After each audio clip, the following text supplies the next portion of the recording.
cold rain hammers the asphalt outside the glass and steel campus of Riverton Falls, turning the morning commute into a blur of umbrellas and brake lights. Security radios crackle as voices overlap, sharp and urgent. Near the front gate, Caleb Hart is stopped mid-step, his badge dangling uselessly from his fingers, while a guard repeats the words, "Internal complaint," like a verdict already decided. He stands there in a faded jacket, shoulders squared, saying nothing. Across the lot, inside an aging sedan, his daughter Mia waits with her backpack clutched to her chest. The windshield fogs as she leans forward, trying to understand why her dad isn't moving. Why strangers are suddenly standing so close to him.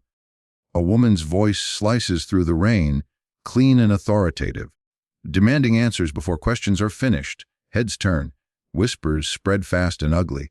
A single dad, contract worker, easy assumption, easy target. Caleb doesn't defend himself. He doesn't raise his voice. He asks for one thing only, that someone call the school before his car is towed. The silence that follows is heavier than the rain. The gates slide shut with a dull metallic sound. Mia presses her palm to the glass as her father disappears inside. Subscribe to Just Dad Things for more powerful single dad stories. And tell me in the comments where you're watching from. Caleb Hart's days start long before the sun thinks about rising. The alarm goes off while the apartment is still dark and quiet, and for a moment he lies there, listening to the soft rhythm of Maya's breathing from the other room. That sound is his cue. No matter how tired his body feels, no matter how heavy his thoughts are, he gets up. The coffee is cheap and too bitter, but it's hot. He drinks it standing at the counter while packing a lunch that looks simple but is carefully planned. Apple slices wrapped so they don't brown. A sandwich cut the way Mia likes, diagonally, because she once said it tasted better that way. A small note slipped inside, nothing dramatic, just a badly drawn smiley face and the words, "Have a good day." He never forgets the note. On the mornings he's tempted to skip it. He remembers her face lighting up when she finds it, and that's enough. Mia pads into the kitchen, rubbing her eyes, already talking before she's fully awake. She tells him about a spelling test, about a dream she had, about how her teacher smells like peppermint. Caleb listens while tying his boots, responding with quiet jokes and nods, masking the mental checklist running through his head. Rent, utilities, the medical bill that never seems to shrink, no matter how many payments he makes. The voicemail from the landlord that he hasn't returned yet because he already knows what it will be about. Construction work isn't steady. Some weeks are good. Some weeks feel like walking on a rope that's fraying strand by strand. He takes every contract he can, no matter how early, no matter how far, because saying no isn't a luxury he can afford. He keeps his truck running with borrowed tools and stubborn hope, fixing what breaks himself because a mechanic costs money he doesn't have. Mia doesn't know the numbers, but she knows the mood shifts. She knows when her dad goes quiet at red lights. She knows when his smile takes a second longer to arrive. She's learned, without being taught, to offer him pieces of her day like gifts. A drawing taped to the fridge, a joke she saves just for him. She never asks why they don't go on trips like her classmates. She never complains about hand-me-down clothes. That unspoken understanding hurts him more than any argument ever could. The hospital bills sit in a folder under the sink, a reminder of a night he still can't think about without his chest tightening. Maya's mother didn't leave them by choice. She left them in a room full of machines and apologies, and Caleb signed papers he barely understood because someone had to. Since then, every decision he makes carries her absence like weight in his pockets. There are people who think he's not enough. They don't say it to his face, not usually, but he feels it in the sideways looks and careful words. distant relatives who call just often enough to remind him that kids need a mother. And this situation might not be permanent. Custody reviews that feel less like routine check-ins and more like warnings. As if one misstep, one missed paycheck, one bad report could take Mia away from him. That fear lives with him. It wakes up when he does and goes to sleep after he does. It's the reason he never yells, never loses his temper in public, never gives anyone a reason to write something down.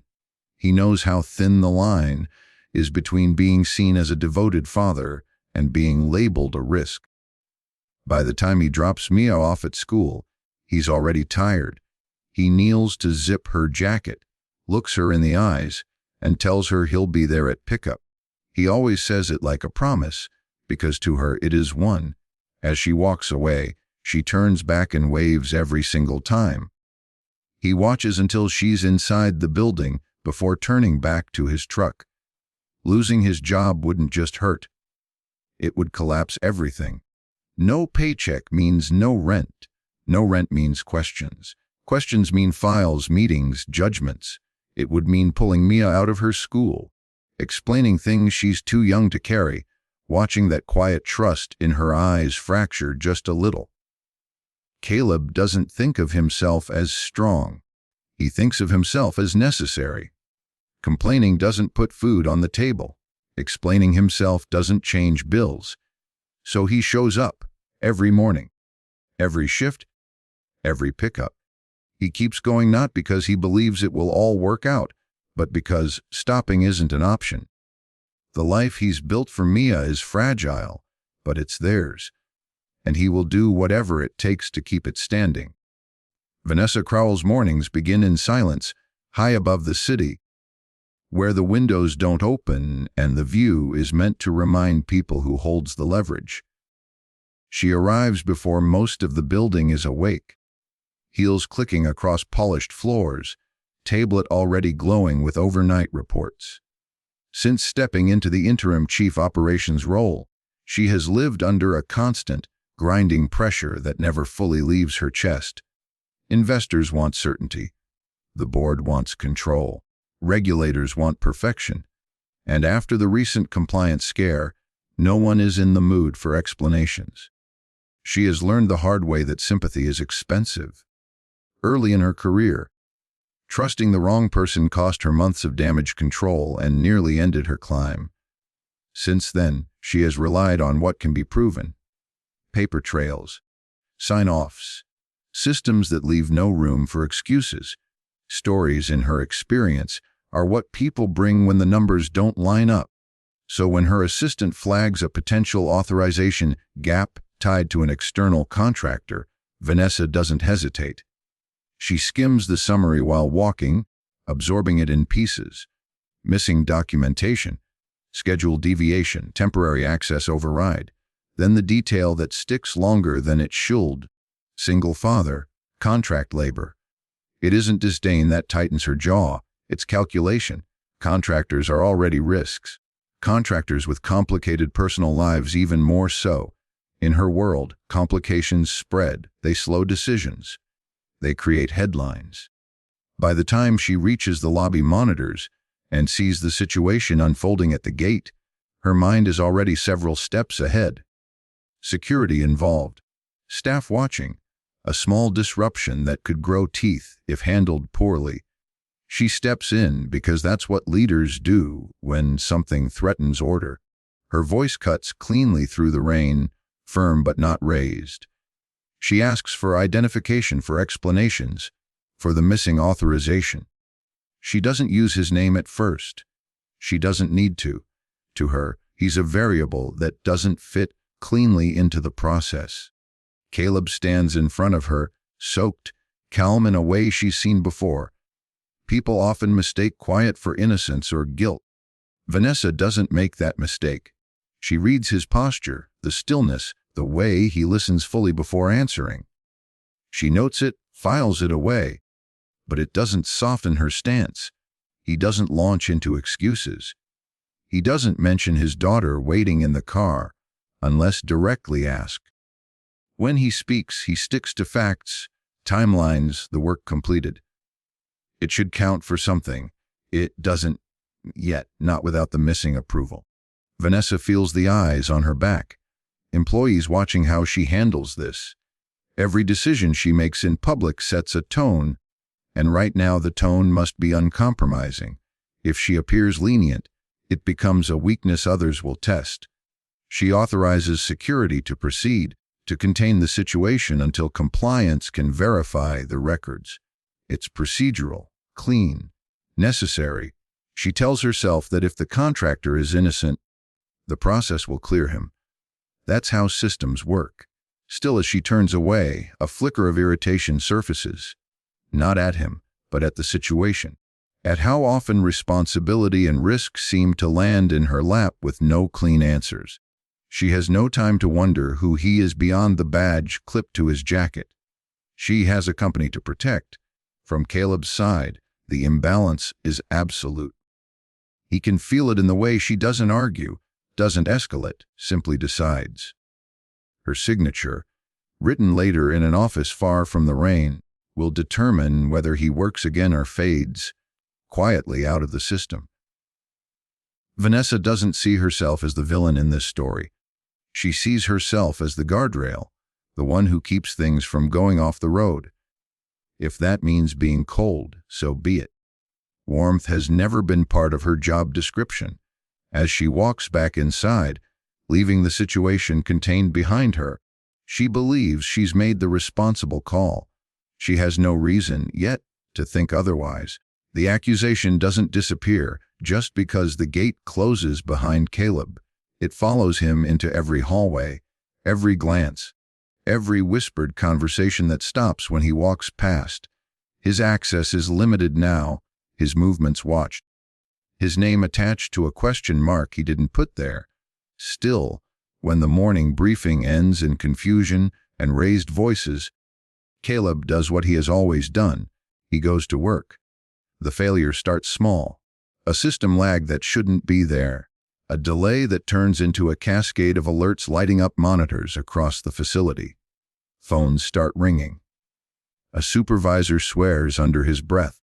The kind of problem that looks manageable until it suddenly isn't. People rush. Voices overlap. Someone suggests rebooting everything at once.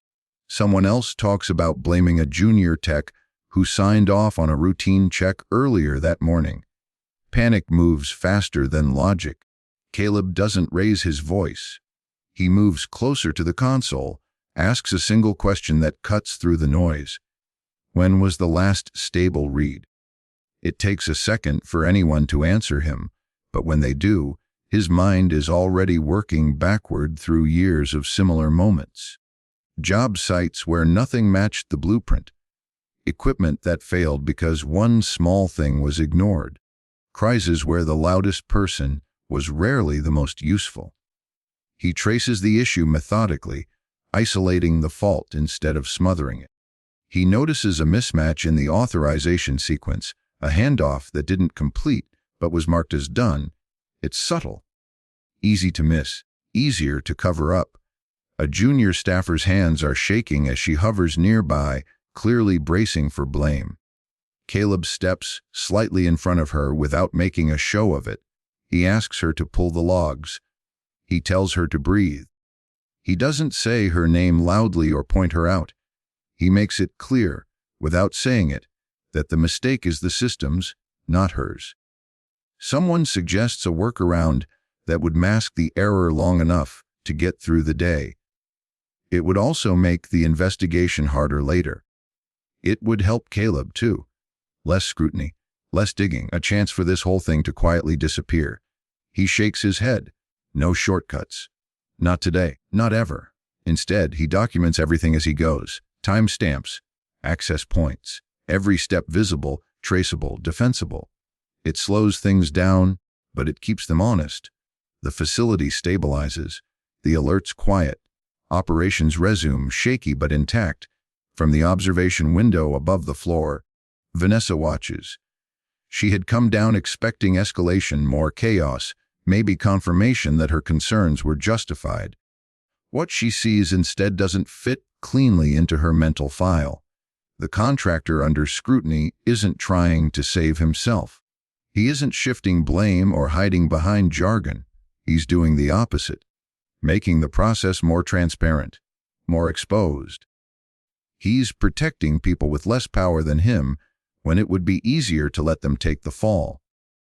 Vanessa notices the small things, the way he explains without condescension, the way he listens fully before responding, the fact that he never once mentions his own situation, even though it's clearly stacked against him.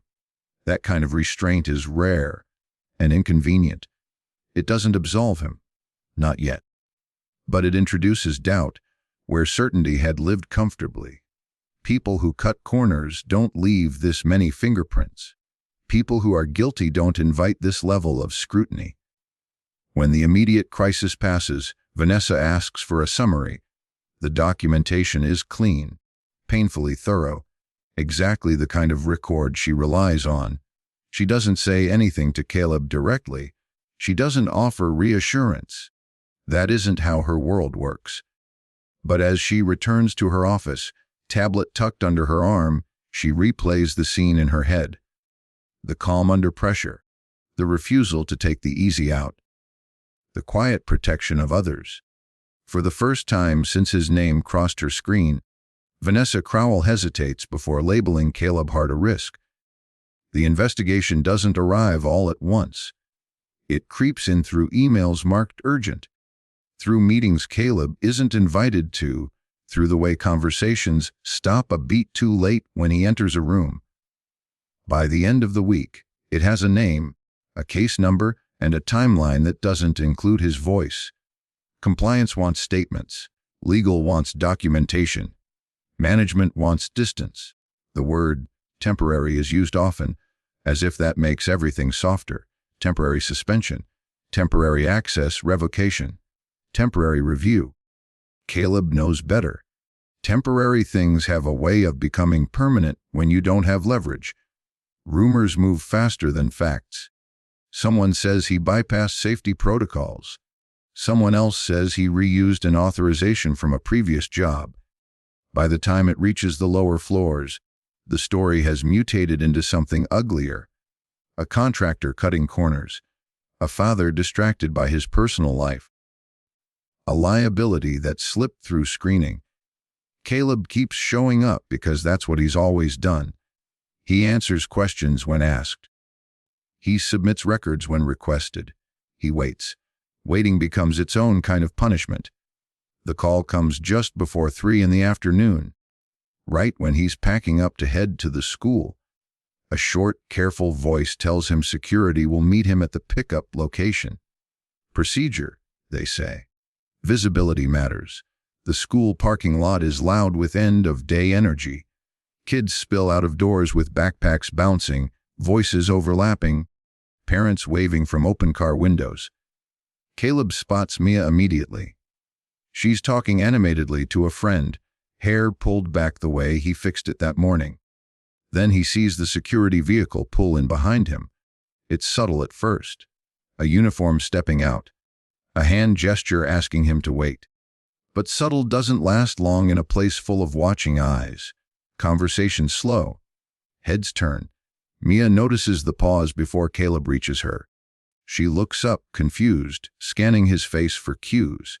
Before he can get to her, a guard approaches and speaks quietly but firmly. They need him to come with them. Now, the words don't sound harsh, but the meaning lands hard. Mia freezes. Her backpack slips from her shoulder and hits the pavement. She doesn't cry.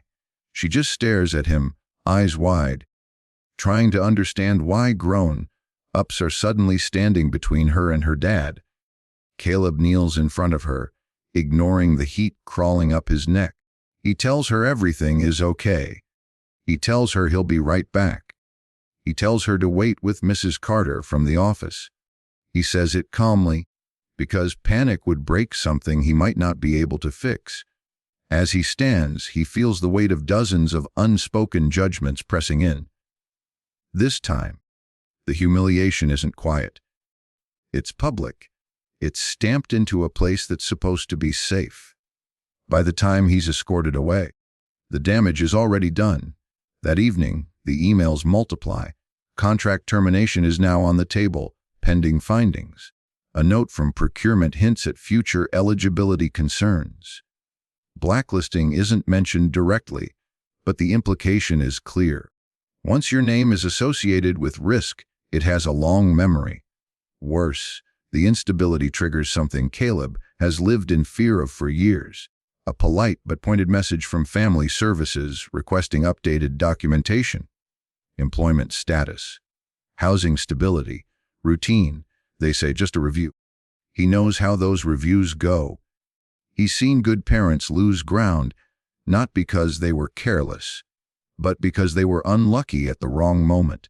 Behind the scenes, a rival contractor named Mark Ellison watches the situation with calculated interest. Mark has been in the system longer, knows which doors open quietly if you lean on them the right way. He has his own gaps to hide. If scrutiny shifts toward Caleb, it shifts away from him. So Mark talks. Casually, strategically, he mentions seeing Caleb rush through approvals. He implies distractions. He frames assumptions as concerns as patterns. Nothing he says is outright false. It's just arranged to point in one direction. The system absorbs it easily. Vanessa feels the pressure closing in from all sides. Legal wants decisive action. The board wants assurance that the compliance scare won't resurface. Every delay looks like weakness. Every hesitation risks headlines. She reviews the files again. The documentation Caleb submitted is still solid. Too solid. It doesn't match the narrative forming around him, and that discrepancy gnaws at her. But doubt isn't evidence, and evidence is what her world runs on. She allows the process to continue. Not because she's convinced of his guilt, but because stopping it now would require a justification she can't yet provide. The machinery is already moving, and redirecting it would mean standing in front of powerful people and saying, "I was wrong." That is a sentence she has learned to avoid unless absolutely necessary. Caleb requests a formal hearing. He asks to present his records in person. The response is courteous and distant. The review will proceed. He will be informed of the outcome. Days stretch. Savings thin. Mia asks careful questions he answers with practiced reassurance. He tells her grown-up things are complicated sometimes. He doesn't tell her how close everything feels to unraveling. At night, when the apartment is quiet, the anger finally surfaces. Not explosive, not loud, but sharp and focused. He did everything right. He followed the rules. He protected the system that is now closing around him. And none of that seems to matter. What hurts most isn't the threat to his job. It's the sense of being reduced to a story someone else wrote for him. Single dad, contractor complication. An easy explanation that fits neatly into a report. As the investigation grinds forward without him, Caleb realizes the truth that sits heavy in his chest. He may lose everything not because he failed, but because the system never really listened. And for the first time since Mia was born, he doesn't know how to protect her from that. The apartment is quiet in the way that only happens after a long day has taken everything with it. The lights are low, casting soft shadows across the kitchen table where Caleb sits alone, shoulders slumped for the first time in years. Papers are spread out in front of him, uneven stacks that tell the story he's been trying not to read. Past due notices, medical statements stamped with dates that blur together. And on top, folded once but never put away, the eviction warning that arrived that morning. He doesn't open it again. He already knows what it says. Across the room, Mia sleeps on the couch with a blanket pulled up to her chin, one arm curled around the old stuffed bear she's had since she was little. She could sleep in her bed, but lately she chooses the couch, close enough that she can see him if she wakes up. Caleb told himself it was just a phase. He knows better. She senses the shift. She always does. He rubs his eyes and stares at the numbers, trying to make them change through sheer will. He's done this math 100 times. If the contract ends, if the next payment doesn't come, if the review drags on even one more week, there's no version of the numbers that works. Pride won't cover rent. Effort won't erase deadlines. For years, he's carried everything quietly. The fear, the exhaustion, the constant pressure to be unshakable. He's learned to swallow frustration before it reaches his voice. He's learned how to stand still when the ground feels like it's moving. Tonight, that discipline finally runs out. His head lowers just slightly. His hands come together, not in anger, not in prayer, just in surrender to the moment. His chest tightens, and for a few seconds he can't breathe the way he needs to. The tears come without drama, no sound, no shaking shoulders. Just a few drops that land on the paper in front of him and spread into the ink.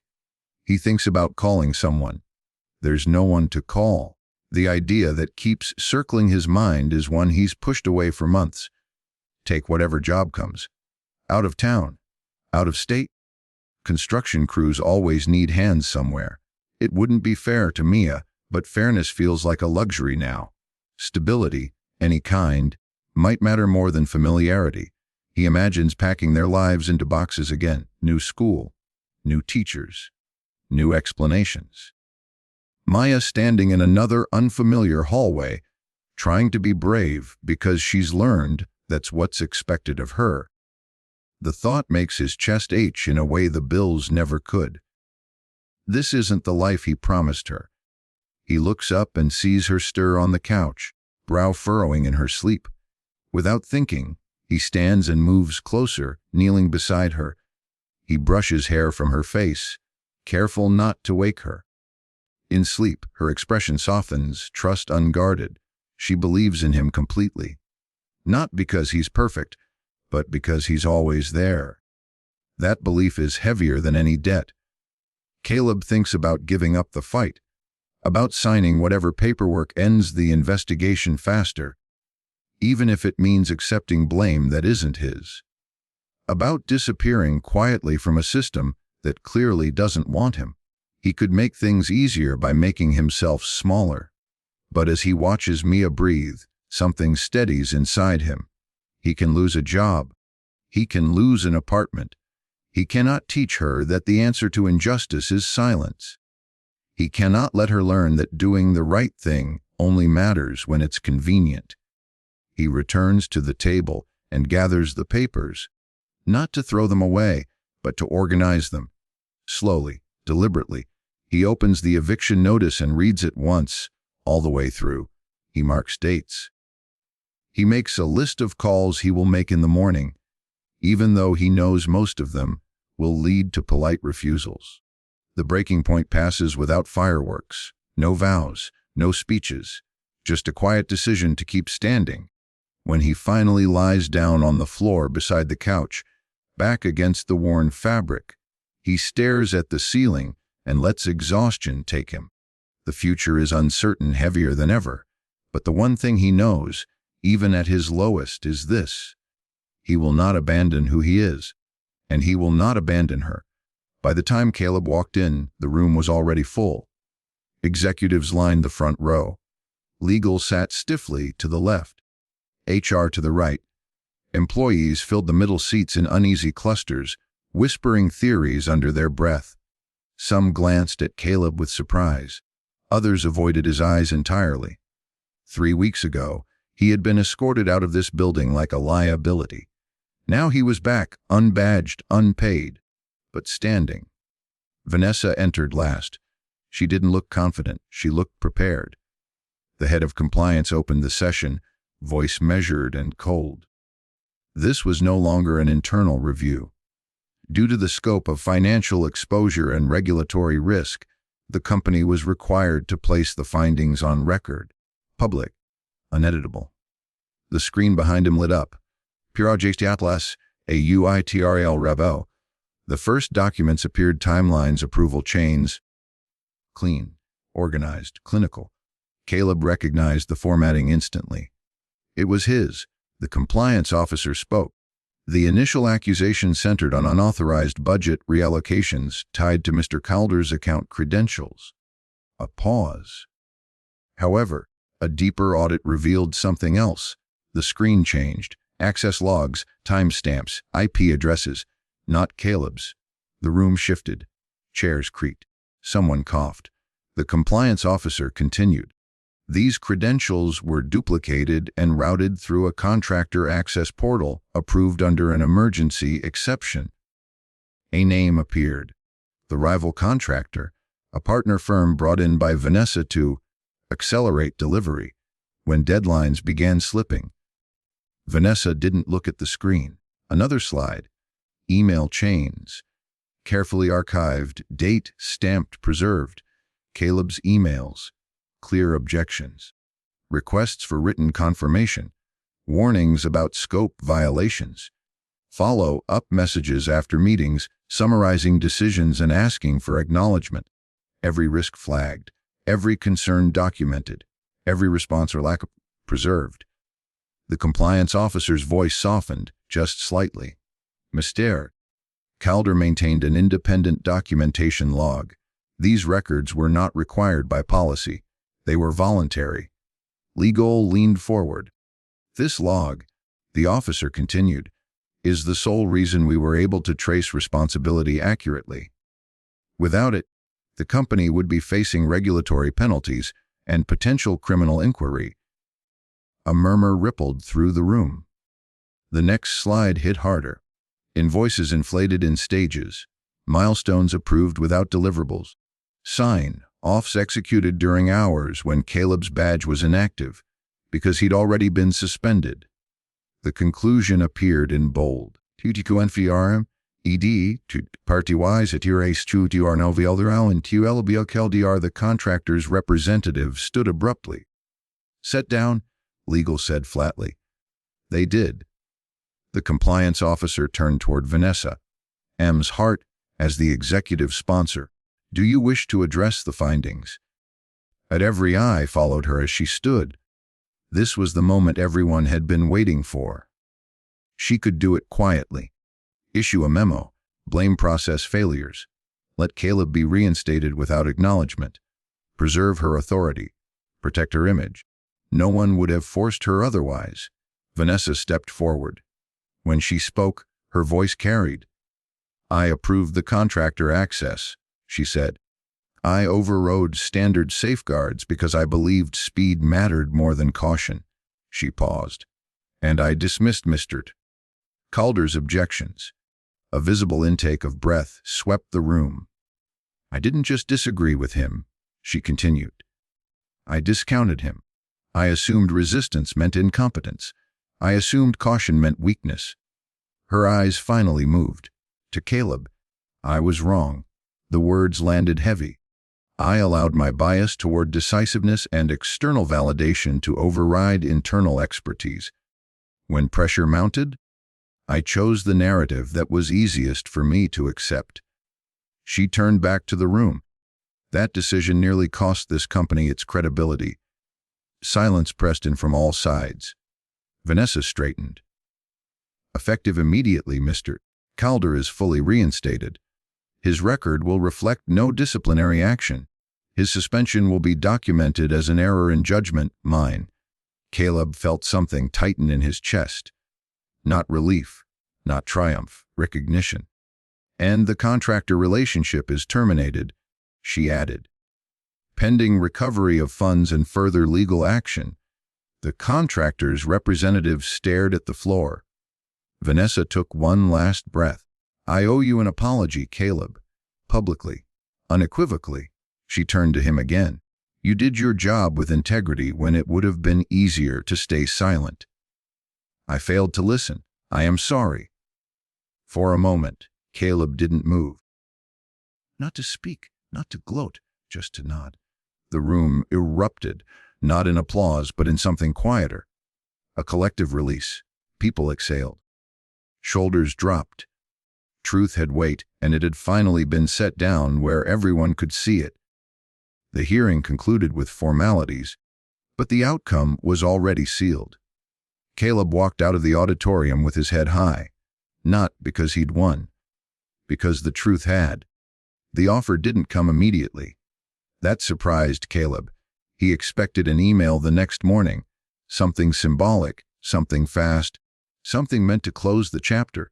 Instead, 3 days passed, then 5, then a full week. When HR finally called, the tone was different from before. No rehearsed sympathy, no corporate cushioning, just clarity. They wanted him back, not as a contingency, not as a quiet reinstatement, but as a permanent lead with authority, long-term stability, and full benefits. The role came with protections he hadn't had before. Defined scope, written escalation channels, decision review safeguards, not a favor, a correction. The contract spelled it out plainly. Trust had been lost by the company and earned back by him. Caleb read every line twice. Then he signed. The first thing he did wasn't celebrate. It was practical. He updated the lease renewal. The apartment, the same one that had felt like it might slip away any day, was suddenly secure. No more month-to-month uncertainty. No more calculating grocery costs against legal fees. The numbers finally worked without squeezing the margins to nothing. That night, he cooked dinner without checking his phone every 10 minutes. Mia noticed immediately. Kids always do. She didn't ask about hearings or jobs or contracts. She just leaned back in her chair and said, "You're not quiet like before." Caleb smiled. "Quiet how?" "Like you're listening for something bad," she said. "Matter of fact." He froze for half a second, then nodded. "Yeah, I guess I was." The custody threats faded quietly without drama. Once income stabilized and the employment record was formally corrected, the leverage disappeared. The letters stopped coming. The tone shifted from adversarial to administrative. The danger hadn't exploded. It had simply dissolved. Life didn't transform overnight. It didn't become cinematic or glossy. Mornings were still rushed. Dishes still piled up. Mia still forgot her backpack at least twice a week. But the background noise, the constant low-grade fear was gone. That changed everything. At work, the shift was just as real, though less visible. Vanessa didn't avoid Caleb. She didn't overcompensate either. She did something rarer. She changed systems. Within a month, new review protocols were rolled out across departments. Decisions involving disciplinary action now required cross-functional validation. Contractor access approvals demanded dual authorization. Objections raised by internal leads had to be formally logged and addressed in writing. No more gut calls. No more narrative, first judgments. During the rollout meeting, Vanessa didn't position it as a triumph. She framed it as a lesson learned the hard way. "We don't eliminate bias by pretending we don't have it," she said. "We eliminate it by building structures that force us to slow down." Caleb sat in the back of the room, listening, not because he needed validation, but because he wanted to see if the change was real. It was. People started documenting more, asking better questions, escalating concerns earlier instead of swallowing them. Quiet employees spoke up more often, knowing their words wouldn't vanish into air. The culture didn't soften. It matured. One evening, a few weeks later, Caleb and Mia sat on the floor, assembling a cheap bookshelf they'd bought on sale. The instructions were confusing. One screw didn't fit. Mia laughed when the shelf leaned sideways. Caleb laughed too. Then he fixed it. When it stood straight, Mia clapped like it was a victory.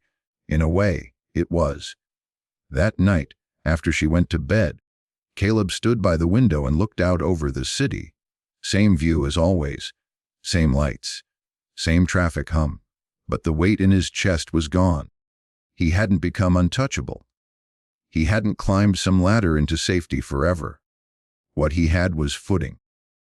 A life that didn't feel like it could collapse from one unchecked assumption.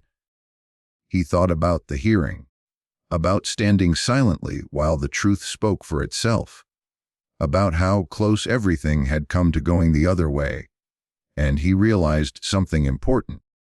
He hadn't survived because he fought harder. He survived because he prepared when no one was watching. Caleb turned off the light and went to bed knowing that tomorrow wouldn't be perfect. But it would be his again. The apartment was calm in the way that only comes after a long day that didn't go wrong. Mia sat at the kitchen table, her notebook spread open, pencil tapping softly as she worked through math problems.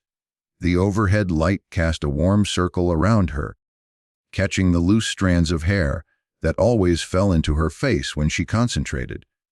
Caleb stood at the stove, flipping grilled cheese sandwiches in a pan that had seen better days. Butter hissed, bread browned. Nothing fancy, nothing rushed, just home. He cut the sandwiches diagonally, because that was how Maya liked them, and slid a plate onto the table. She barely looked up. "Thanks," she said, already reaching for one. Caleb leaned against the counter, watching her chew while she worked. For the first time in months, there was no email waiting, no call he was bracing for, no sense that the floor might disappear if he relaxed for even a second. After a while, Mia spoke again. "Dead." "Yeah." She hesitated, eyes still on the page. "Were you scared when all that work stuff happened?" The question was quiet, careful, like she didn't want to break something fragile. Caleb took a moment before answering. He pulled out a chair and sat across from her. "Yeah," he said honestly. "I was." She looked up then. "Really?" He repeated. "I was scared a lot of days." Maya frowned. "Then why didn't you just do whatever they wanted?" Caleb smiled. "Not because it was funny, but because it mattered. Because some things cost more than they fix," he said. "And because doing the right thing still matters, even when it's scary." She thought about that, then nodded once, like she'd filed it away for later. "Okay," she said, and went back to her homework. Caleb watched her for a long second longer, then stood and began cleaning the pan. The motions were familiar, grounding. This was the reward, not applause, not titles, not being proven right. Peace. Safety. A life that felt steady enough to grow inside. Later, when the dishes were done and the lights were dimmed, Caleb turned off the stove and listened to the quiet hum of the apartment. It wasn't loud happiness. It was better than that. It was earned. If this story touched you, subscribe to Just Dad Things for more single dad stories, and tell us in the comments where you're watching from.